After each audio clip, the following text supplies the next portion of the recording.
Başladın mı? Kayıtta mıyız? Sen soracaksın, ben anlatacağım. Malı Arap faikten aldım. Ben nereye bakacağım abi? Bu şekilde.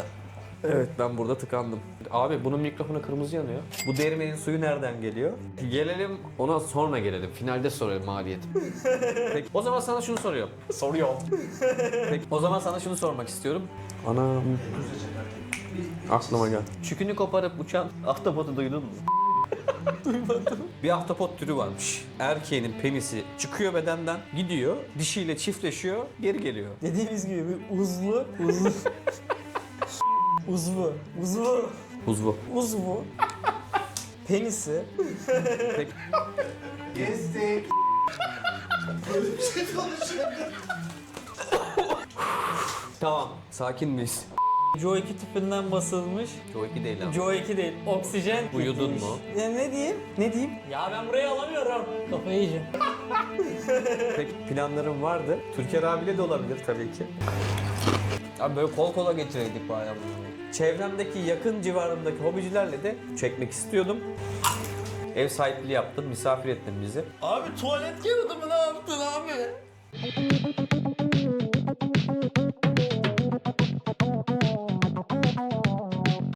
Aquamantis YouTube kanalının ilk hobici ziyareti videosuna hoş geldiniz arkadaşlar. Bugün Ahmet arkadaşımızla birlikteyiz. Merhaba. Ahmet bizler gibi akvaryum hobisine gönül vermiş bir arkadaşımız. Aslında uzun zamandan beri Ahmet'in evine ziyarete gelecektik ama o müsait olmadı, ben müsait olmadım. Bir şekilde denk gelemedik zaten. Bugün de bir boşluk yakaladım. Şu an Ahmet'in evindeyiz. Ahmet'le güzel bir sohbet edeceğiz. Biraz kendinden bahsetmek ister misin? Seni tanıyalım kısaca ilk başta. Uludağ Üniversitesi'nde Ziraat Fakültesindeyim. Zooteknik 3. sınıf öğrencisiyim. Hobiye Japon balığıyla başladım. Sarı Prenses konisi falan, öyle bir geçiş oldu. Ondan sonra da en sevdiğim balık olan Flowerhorn balığıyla tanıştım. Evet. Bir 5 yıl onu besledikten sonra evdekilerin artık balık değiştir demesiyle Red Dragon Flowerhorn'umu sahiplendirdim. O da çok cüzi bir miktara gitti yani. Çok... Hobici işi diyelim. Evet. Aynen. Ondan sonra tekrar bir Yunus konisi, ciklet falan üretim yapıyordum. Onları da Bursa'ya gelmeden önce sahiplendirdim. Ondan sonra da Bursa'ya geldim okumaya. Şu anda da hobine devam ediyorsun. Kameranın arkasında, sağında, solunda her yer akvaryum arkadaşlar. Solumda gördüğünüz bilgisayar dışında her yer akvaryum. Şu an hangi akvaryumların var? Nasıl hobini ilerletiyorsun? Bunlardan bahset. Sağ tarafta da gözüktüğü Harika bir üzere deniz akvaryumu var. deniz akvaryumu var. Yunus yavruların olduğu bir tank vardı. Sonra Yunus yavruları gitti falan, o tank boşa çıktı. Sonra 160 santimlik devasa bir Monster akvaryumu var. Arka tarafta kalan eskiden Flowerhorn olan, şu anda Sajika yavrusu ve damızlık boy Sajika olduğu bir akvaryum var. Alt tarafta Botos tankı var. Zaten videoda gösterecek onu. Tabii hepsini şu an izleyicilerimiz görüyor zaten. Bir de küçük bir sarı ateş karides tankım var. Şu an Ahmet'in deniz akvaryumunu yakından görüyoruz dostlar. Buradaki balıklardan başlayalım istersen. Şurada arkada gördüğünüz beyaz siyah olanlar çizgili damsel. Ondan bir tane var ve o boyutu güzel. Bunlar normal bildiğimiz standart palyaço. Doğada olan turuncu beyaz. Bunlar blue tankler. En çok sevdiğim tank türü blue tankler. Ve bir tane Nemolar. normal damsel olacak. O da şurada kayanın Evet, o biraz utangaç arasında. bir arkadaş. O da şurada. Şimdi saatte 11 olduğu için biyolojik denge olarak onların yatma saati yavaştan geliyor. Şu aşağıda doktor karides var. Bu karides de kendini göstermiyor. Normalde saatlerdir burada çıksın diye bekledik ama çıkmadı arkadaş. Şöyle ladder'ımız var şu kayanın üstünde. Şöyle burada zoolarımız var. Mesela şuradaki midye kayanın üstünde kendiliğinden oluşuyor. Bak şurada. Şu midye. Evet, kayanın orada. Seneye dolmalık. O küçüktü mesela, büyüdü. Yine burada bir zoo kolonimiz var. Aradan damsel oradan poz veriyor. Çıktı o arada. Burada bir Kenya tree'miz var. Burada iyileşmeye bekleyen, adını bilmediğim bir mercan var. Şu arkada mesela çok küçük kaldı. Saat 11 olduğu için annemin kapandı. Muhtemelen kamerada gözükmeyecek bile şu arkada. Şu arkada görünüyor, evet. Ufacık. Mesela o normalde açıyor gündüzleri. Merci olarak da böyle ufak tefek mercan. Peki ben şimdi sıfırdan bunun kadar veya bundan küçük bir akvaryum kurmak istesem kaça mal olur? Benim kullandığım ışık şu an 17.000 lira bandında bir ışık. Yani normal Aquaforest kaya değil de makarna kaya ya da daha başka. Armatürü de Rotifish'le desteklemişsin. Harika bir seçim. Öğrenci işi hocam, öğrenci işi bunlar. Yani çok da takılmayın. Aynen. Öğrenci işi bu kadar. Bunun plastik yükselti ayağı RMS kit diye geçiyor. 3-4 bin liraya satıldığı için ben de böyle bir çözüm buldum kendime. Tamam, harika bir çözüm. Hobicilik zaten budur. Bunun yaklaşık olarak maliyeti şu an 80 bin lira, 90 bin lira. Komple bu bandında. seti kurmak istese biri sıfırdan ortalama 80 bin Evet. liraya kurabiliyor yani. Şöyle alt kısmında da alt sampı var. Burada sampı ben daha önceden yaptırmadığım için de elinde böyle kısa bir süreye imkan vardı. Ben burada saklama kabından biyolojik malzemeleri doldurup sadece biyolojik seramik halkalar var bu kutunun içinde. İlk başta buradan su geçiyor. Alt tarafta yine sampı kayalar koydum akvaryumun içine. Sampın içinde kayalar var. Buradaki makinede akvaryumun kalbi denilen protein simmer, Bubble Mogus protein simmer var içinde. Bu böyle aslında denizdeki biyolojik döngüyü normalde denizde köpürüyor, kayalara vuruyor. Kayalara vurduğu zaman pis su kayaların üstünde kalıyor. Bir nevi filtrasyon sağlıyor. Bizdeki buradaki amaç bu cihaz suyu köpürtüyor ve yukarıdaki haznede biriktiriyor. Doğada olanı bu burada taklit ediyor. Deniz akvaryumundan bahsettik. Ortalama 80-85 bin liraya, Evet. 80 bin diyelim. Canlılarla 80 bin liraya yani. canlılarla birlikte sıfır şöyle bir deniz akvaryumu kurabilir yeni başlayan biri. Bu arada doktor karidesimiz piyasaya çıkmaya başladı. Abi renkleri muazzam ya. Şey gibi, akide şekeri gibi baksana. Bayram şekeri gibi, kırmızı beyaz. Renkleri çok güzel gerçekten. Şundan da bahsetmek istiyorum. Bunlarda cinsiyet yok Doktor Karides'te. 2 tane olduğu zaman mesela birisi dişi oluyor, birisi erkek oluyor. O dişi erkek ayrımı yok. Palyaço türünde de mesela Neye göre karar veriyorlar acaba? Doktor Karides'i bilmiyorum ama palyaçoda baskın olan, büyük olan dişi oluyor. Mesela Yoksa hepsi erkek sendekilerden oluyor. bundan üstteki dişi olacak. Şu balık dişi mesela. Diğeri erkek. Bu daha Anladım. baskınlığı kurduğu için daha büyük olduğu zaman dişi oluyor. Diğer akvaryumlara geçelim yavaş yavaş. Bu 96 litre oluyor bu. İthal bir akvaryum. tek Şu an cam. boş. Oraya bitkili kurulum gelecek benim bildiğim kadarıyla. Burada da senin 1.60'lık olan Monster akvaryumun var. Red Doğru mu? tail, catfish ve arovaların olduğu bir akvaryum var. Burada red tail'ler var. Şu an bunlar tahminen 12 santim falan galiba. O civarda tabanlı yüzüyorlar. Kaç tane var? 1, 2, 3. 4 tane red tail, Bir tane catfish. orada var, bir tane burada var. Bir de burada var. Sade Monster Aquarium kurulumu yapmışsın. 2 tane de Silver Aravana var. Aravanalar da burada yaklaşık 20 santim biri var. Diğeri biraz daha küçük, 15 santim var galiba. Baskınlık kurduğundan kaynaklı öyle bir. Burada da deniz akvaryumu tespitleri var. Kardeşim paraya acımamış ya. Ne varsa almış ya. Tabii kimya önemli olunca deniz akvaryumunda bunlar şart. Bu akvaryum yaklaşık olarak 600 litre su alıyor. İçinde 2 tane LifeTech 839 dış filtre var. Bu yemle de balıkları besliyorum. Aravana yemleri. Zaten yemler, testler, kitler, cartçurt bayağı uğraştığım belli. Hemen bunun sonuna geçiyoruz. Burada da senin aslında Flowerhorn'un vardı. Evet. Yakın zamanda gitti. Şu an Sayika koydun. O yüzden tam bir kurulum yok aslında benim gördüğüm. Kum, zemin vesaire tam hazır değil. Bir tane damızlık sarıcıkan var. Diğerleri de yavru. Daha yavrular. Burada benim sayabildiğim 16 tane sayika var. Bu akvaryum ilerleyen zamanlarda yine TTOK Design kanalında bir biyotop akvaryumu olacak burada. Onların böyle doğasını taklit ettiğimiz güzel bir akvaryum ortaya çıkartacağız. Hemen alta geçiyoruz. Burada da senin vatoz ve plak Yavruları. akvaryumun var. Sen burada aslında vatoz üretip Aynen. vatoz büyütmeye çalışıyorsun. Burada sadece vatozlar var buraya görebildiğiniz cüce vatozlar. D144'ler var. Cüce vatozlar var. Şu Singapur mu mesela? O tül cüce vatoz. Şu an burada vatoz boylandırıyorsun. Evet. A few moments later. Abi o kadar floron yemi mi attın bir de? Kafalar çıksın diye attım. Nasıl? Abi kaç tane attın Blue bir de? Tank'in var. Blue Tank'in kafası var. Flower tank. Flower Tank. Blue Flower Tank.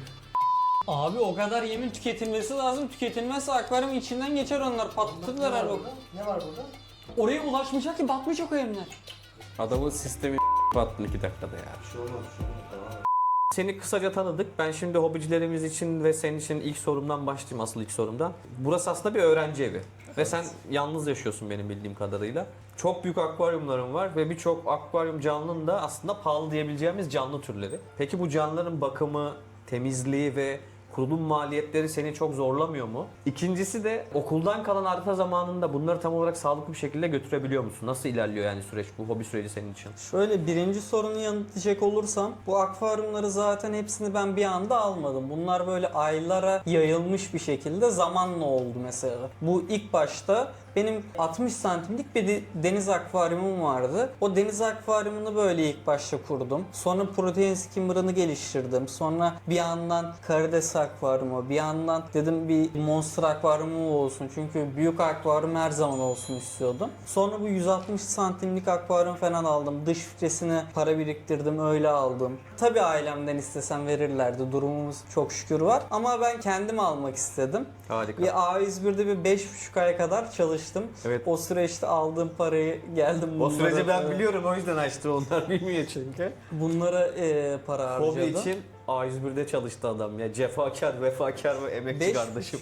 5,5 ay A101'de çalıştım. Bakım konusu da şöyle. Zaten okuldan kaldığım vakitlerde şu an bir işte çalışmıyorum. Oradan sonra zaten Türker abinin yanına pet shop'a gidiyorum. Sonraki akşam vakitlerinde de su değişimi olsun falan. Onlara zaten belli günleri var. Öyle 3 günde bir Flowerhorn'la yapıyordum. Monster akvaryumuna ayda 2 kez yapıyorum. Deniz akvaryumuna söylenenin aksine ben çok sık su değişimi yapmıyorum. Zaten günlük bir buharlaşan bir miktar var. Ben onu düzenli ekliyorum. Deniz akvaryumuna da ayda bir su değişimi yapıyorum. Şu akvaryumlar dışında burada harika bir bilgisayar sistemim var. Evet. Boş zamanlarında oyun oynuyorsun galiba. Boş zamanlarında böyle akşamlar Bayağı falan yayıncılık vesaire var mı? Yoksa sadece başlayacağız. Ufaktan ona yayıncılık bir güzel bir girişim yatırım yapmışsın olacak. buraya, ama ben burayı görüyorum yani.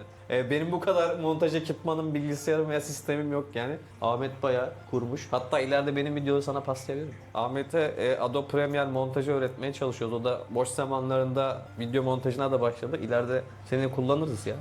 Yani neden olmasın? İkimizin içine de gelir bence. 2027 senin mezun olacağın yıl. Evet, Hadi dedim 2027 geldi çattı. Sen Bursa'da kalacak mısın, gidecek misin? gideceğim. Bursa'dan giderken bu kadar ekipman, bu kadar akvaryum canlı nasıl gidecek abi? Kamyonet tutacağım.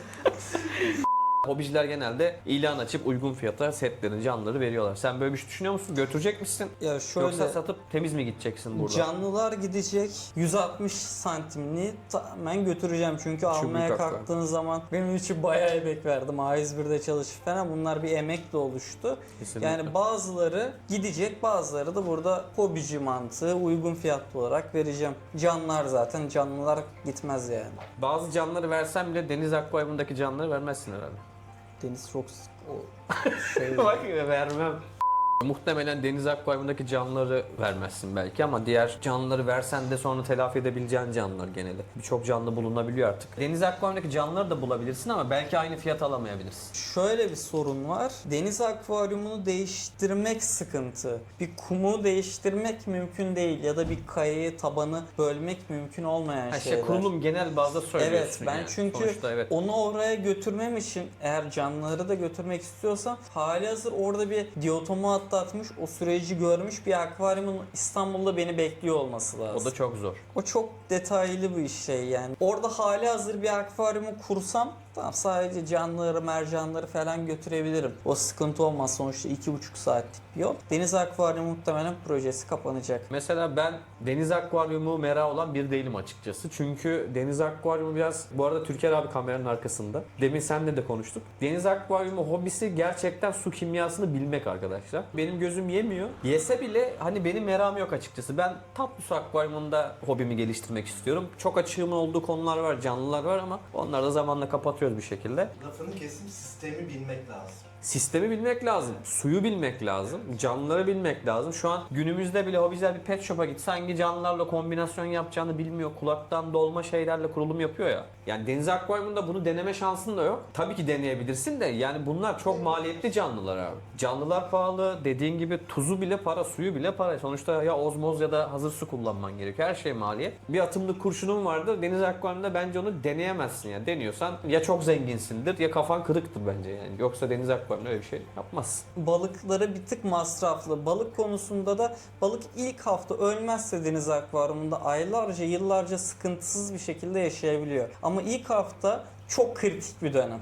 O zaman diğer sorum da şu olacak Ahmet sana. Doğru bir karşılaştırma olmayacak ama sence tatlı su akvaryumu daha keyifli ve bakımı kolay, seni tatmin ediyor? Ya da tuzlu su akvaryumu hobini daha çok heveslendiriyor, sana tatmin veriyor? Nasıl bir kıyaslama yapabilirsin sence? Şöyle söyleyeyim. Ben de tabii bu işte böyle bir profesyonelliğim yok. Ben de sıfırdan başladım ama yani sürekli bir araştırma içindeyim. Deniz akvaryumunda yabancı kaynakları falan takip ediyorum. Kesin bir oldum deme işi yok yani. Çünkü her gün yeni bir bilgi öğreniyorsun ve tatlı suyla tuzlu suyu kıyaslamak gerekirse aslında ikisi bambaşka dünyalar. Kesinlikle. İkisinin de bende yeri ayrı. Çünkü tuzlu suya baktığın zaman oradaki balığın kalitesi standart bir düzeyde oluyor. A kalite ya da B kalite bir yok. Balığın rengi ortada çünkü balıkların rengi mavi ise mavi. Ama tatlı su balığına baktığın zaman üretim kalitesi ya da başka faktörlerden balığın kalitesi çok değişebiliyor. Zaten kıyaslama çok doğru bir kıyaslama değil. Sonuçta tuzlu su ayrı bir dünya, tatlı su bir ayrı dünya dediğin gibi.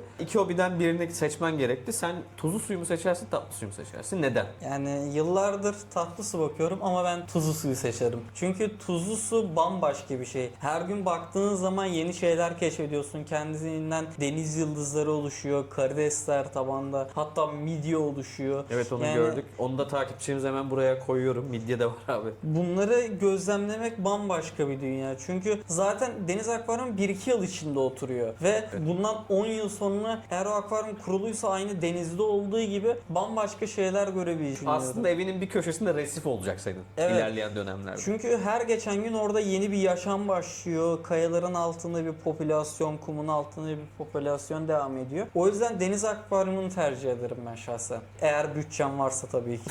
Tabii dediğin gibi biraz da bütçe meselesi. O zaman bir diğer sorum da şu olacak. Şimdi iki kanalda hem tuzlu hem tatlıyı götürdüğün için bu soruyu ikisi için ayrı ayrı soracağım. Tuzlu su için beslemek istediğim şu canlı var. Hayalimde bunu beslesem benim için zirve olur dediğin canlı hangisi? Aynı şekilde tatlı suda da hangi canlıyı beslemek istersin? Hayalin hangi canlı? Tuzlu suda ahtapotu çok istiyorum. Yurt dışında içerikleri görüyorum. Aslında çok zeki canlılar kavanozun kapağını açıp içindeki Evet ben de izliyorum. böyle. karidesleri falan almak için o kavanozun kapağını açıyor, engelleri aşıyor. Aslında çok güzel Çok bir canlı. zeki hayvan. Hatta aynı zamanda akvaryumdan da kaçabiliyor tabii. Evet, akvaryumun üstünün full kapalı olması lazım. Ona göre kayalıklı, ona göre bir dizayn lazım. Elle besleniyor falan. O çok güzel. Hoşuma gidiyor. İnşallah onu da beslemek istiyorum. Yani bir ahtapotu akvaryumda onun gelişimini gözlemlemek Peki istiyorum. onda sadece ahtapot bakabiliyorsun. Çünkü Evet. diğer canlıları avlıyor. Yani bildiğim kadarıyla sadece ahtapot bakıyorlar. Çünkü yurt dışında gördüğüm kadarıyla hep tek yaşıyorlar yani. Daha böyle karma akvaryumda ahtapot besleyeni ben görmedim. Çünkü agresif türler ve resif tanklarında biraz zor. Çünkü tutunarak kayaların üstünde ilerliyorlar falan. Akvaryumu dağıtabilecek durumdalar. O yüzden sadece tek bakılabiliyor diye biliyorum. Şimdi ahtapot hayalim var ama şu an ülkemizde yasal değil benim bildiğim kadarıyla ahtapot. Biliyor Böyle musun? getirmesi yasak ama kaçak yollarla getirenler var tabii ki. Öyle bir mevzu dönüyor. Üretimi yasak. İllegale karşıyız bu arada ona göre. Rejiden hemen bir kısa bilgi alıyoruz. Yasal durumu ahtapotlar Türkiye'de Tarım ve Orman Bakanlığı'nın denetiminde olan su ürünleri kapsamına girer. Evcil hayvan olarak sınıflandıramazlar. Bu nedenle satışları, ithalat ve avlanmaları belirli kurallara tabidir demiş. Yani nesli tehlike altında olan türlerin, örneğin bazı mavi halkalı ahtapot türleri CITES anlaşmaları gereği kesinlikle yasaktır demiş. Ben gittim Muğla'da, İzmir'de bir yerde yakaladım. Baby octopus diyorlar ya, yiyor millet yani yiyoruz. Ben de severim ahtapotu. Yakalayıp atsam sorun oluyor mu?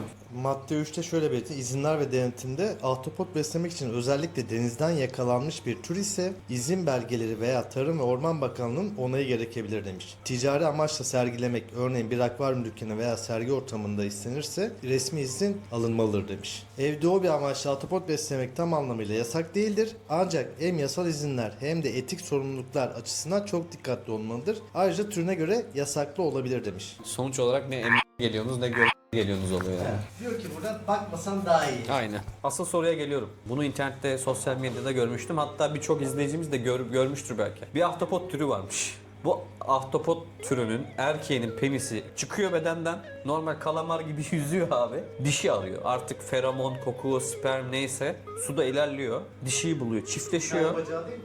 Bir tane bacağı. Ben penis diye biliyorum yani bacağı da olabilir. Bacaklarından bir tanesi Ha. penis. Gidiyor, dişiyle çiftleşiyor, geri geliyor. Hatta millet bunun goy goyunu hepsini çok yaptı. Ulan dedi ben...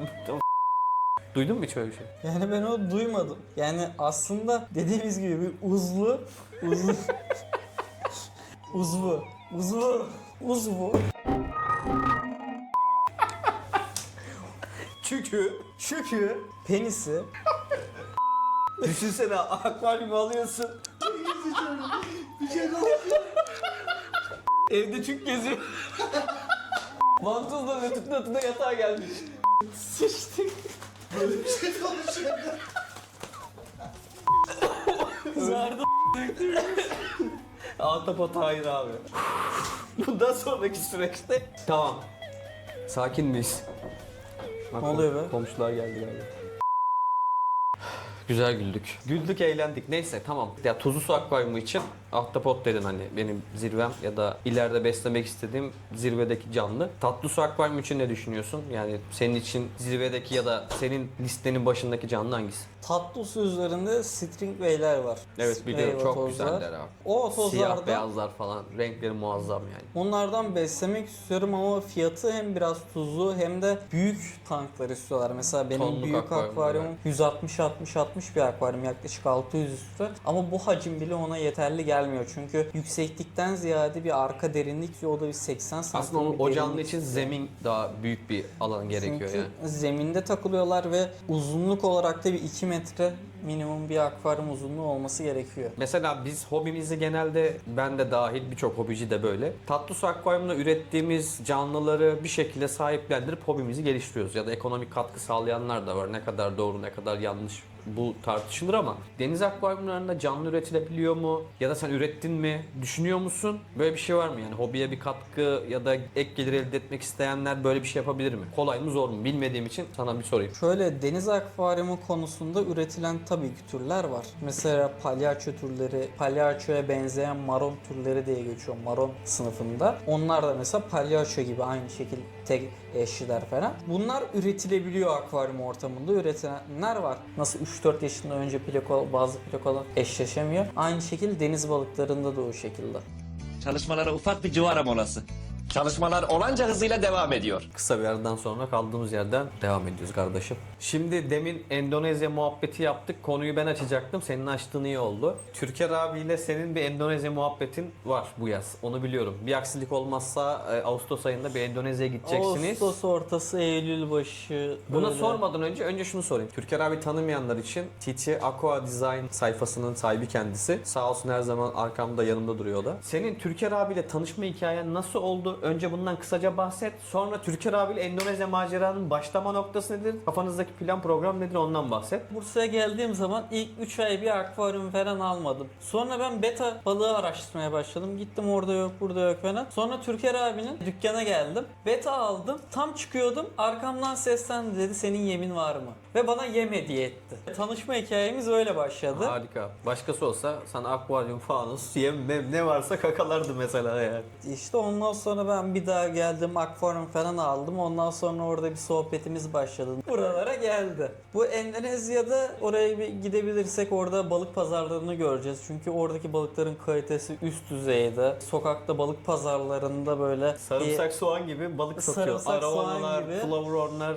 kanfa flavronlar, red arovalar, Bizim çanlalar. burada bulamadığımız ya da bulsam bile çok uçuk fiyat istenen balıklar aslında orada böyle peynir ekmek gibi Evet. satılıyor. Biz onları görmek istiyoruz. Bir yandan da bir ithalatın parçası olmak istiyoruz. Oradan balıklar alacağız. Hem Türker abinin kanalından orada bir vlog çekimleri olacak TT Aqua Design kanalına. Hemen şuradaki etiketten TT Aqua Design kanalında takip edebilirsiniz. Dediğim gibi bir aksilik olmazsa Ağustos sonu Eylül başında oraya gideceğiz. Ve orada gittiğimizde orada başımıza gelenleri, orada yaşadıklarımızı falan kayda alacağız. Ve getirdiğimiz balıkları da burada onun yine bir tanıtımı şeyi olur yani. Harika olur. Hatta bakarsın takipçilerimize hediye bile çıkabilir.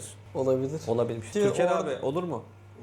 Olur. Olur mu? Bak takipçilerimize Endonezya'dan sürpriz canlı hediye edebiliriz diyorum. Yüksek ihtimal ederiz yani. Gidersek sertifikalı bir betayı alıp oradan burada bir takipçimize sen yap çekilişi. Tamam. Endonezya'da sertifikalı yarışma kazanmış beta hediye edeceğiz Evet, takipçiler. ikincilik ya da üçüncülük hangisini alabilirsin? Tamam ilk 3'e girmiş. 1, 2, 3 fark etmez. O Sertifikalı kalitede. Belgesi. bir kaliteli betayı takipçilerimize çekilişte hediye edeceğiz. Sözünü aldık. Harika. İnşallah o süreci de sıkı takip edeceğiz. Dediğim gibi Türker abi zaten kendi kanalında hem vlog tadında birçok video paylaşacaktır. Onu takibe alın. Sonraki süreçte Orada ülkemizde yasa olmayan bir ton canlı var aslında bizim burada Evet. televizyonlarda gördüğümüz çok güzel ama ülkemize getirilmesi yasak olan canlıları biz orada kendimiz göreceğiz. Canlılar onların gözünde çok değersiz ama bizim gözümüzde onlar çok kaliteli canlılar. Evet. Ve biz onları gittiğimiz zaman orada daha detaylı, daha kaliteli böyle daha özenli çekmeye çalışacağız. Bir yandan da o yüzden gidiyoruz Aslında canlıyı sen ülkene getiremeyeceksin ama bir yerde gördüğün canlıyı birebir görmek, görsel bir tatmin alacaksın. Keşke birçok canlı da gerçekten ülkemizde yasal olsa, izin verilse harika olur. Onlara eşlik etmeyi çok isterdim gerçekten. Kaç lira lan bendiniz ya falan. Affedersin Faik Baba. Affedersiniz arkadaş. Aynı zamanda getirebileceğiniz özel türleri de getirirseniz dediğin gibi burada özel videolar çekebilirseniz onlarla alakalı harika bir içerik olur. Demin sana soracağım soru şuydu, unuttum kusura bakma. Bizim ülkemizde hem sosyal medyada aslında sosyal medya her şey şu an ansiklopedi kültürümüz yok da YouTube özelinde sorayım ya da forum işte diğer sosyal medyalarda deniz akvaryumu ile alakalı bilgi veya içerik edinmek benim bildiğim kadarıyla zor. Çünkü tatlı su akvaryumuna kıyasladığın zaman deniz akvaryum hobisiyle ilgilenen insan sayısı da az. Bilgilendirici içerikleri yeterli buluyor musun? Bulabiliyor musun? Ya da bulamadığın noktada yabancı kaynaklara nasıl yöneliyorsun? Bunun hakkında bilgi verebilir misin? Nasıl gidiyor yani bilgilendirme süreci? Aslında ülkemizde bunu çok güzel yapan kanallar var. Verileri güzel veriyorlar. Ama bir yandan da çok kesinleşmiş katı kurallarımız var yani bizim ülkede. Deniz akvaryumu biraz daha zor, olmaz gibi Demin bir verdiğin düşün- protein scammer örneği gibi. Evet, mesela çeşme suyundan ya da hazır sudan deniz akvaryumu kurulmaz diyorlar ama aslında öyle bir şeye baktığınız zaman olmuyor. Yurt dışında çeşmeden aldığı suyla bile bu akvaryumu kurabiliyorlar. Tabii o su değerleriyle alakalı, belki Evet. ülkemizdeki su şartlarıyla alakalı öyle diyor olabilirler ya da kulaktan duyma bir şeylerle de diyor Evet, olabilirler. bir an kulaktan duyma çok bilgi var ve bu yüzden aslında bazı kısmı doğru olsa bile diğer kısmı hatalı oluyor. Yabancı kaynakları takip ediyorum çünkü onlar bir tık daha böyle bizim ülkemizden ilerideler aslında. Mesela ışıkları adamlar ışık test ediyor ama elinde cihazı var, imkanı var, ışığı ona göre. Bizimkiler tam böyle modları falan gösteriyor ama adam ışığı cihazıyla böyle lümen değerleri falan o test ederek bunu verileri sunuyor. Bizim ülkede o yok. Yeterli bilgi, Yeterli yeterli değil. kaynağın yok aslında. Senin aslında soracağın sorunun temeli şuydu. Ben tuzlu su akvaryumu kurmak isteyen bir hobiciyim. Sıfırdan başlayacağım. Belli konulara hakim birilerinden bilgi alabilirim ama ilerleyen süreçlerde tuzlu su akvaryumu ile ilgili detaylı bir ya da sağlıklı bir kaynağımız yok bizim Türkiye'de. Doğru mu? Evet. Ben bunu anladım ya senin açıkladıklarından. Maalesef ki öyle. Bu yüzden kaynak için yabancı kanallara ya da yabancı forumlara, sitelere yönelmek gerekiyor. Kesinlikle yani yabancı kaynakları Türkçe altyazı artık YouTube'da çoğu videoya Türkçe altyazı var. Bizim videolarımız da öyle. Hatta ilerleyen zamanlarda Türkçe dublajda getirecekler. İnşallah. Yani İnşallah gelir. yabancı kaynakları izlemeyi o yüzden ben daha çok tercih ediyorum. Çünkü daha doğru bilgi, daha sade bilgi veriyorlar. Arkadaşlar molasıyla, çekimiyle vesaire biz yaklaşık 1,5 saatten beri Ahmet'le böyle korkuluk gibi kaldık. Konu konuyu açıyor. Bu hobi sohbetinin sonu yok. Sizin beğeninize ve ilginize göre bu serinin devamı gelecek. Ahmet'le olur, diğer hobicilerimiz de olur. Böyle zaten uzun zamandan beri planlarım vardı.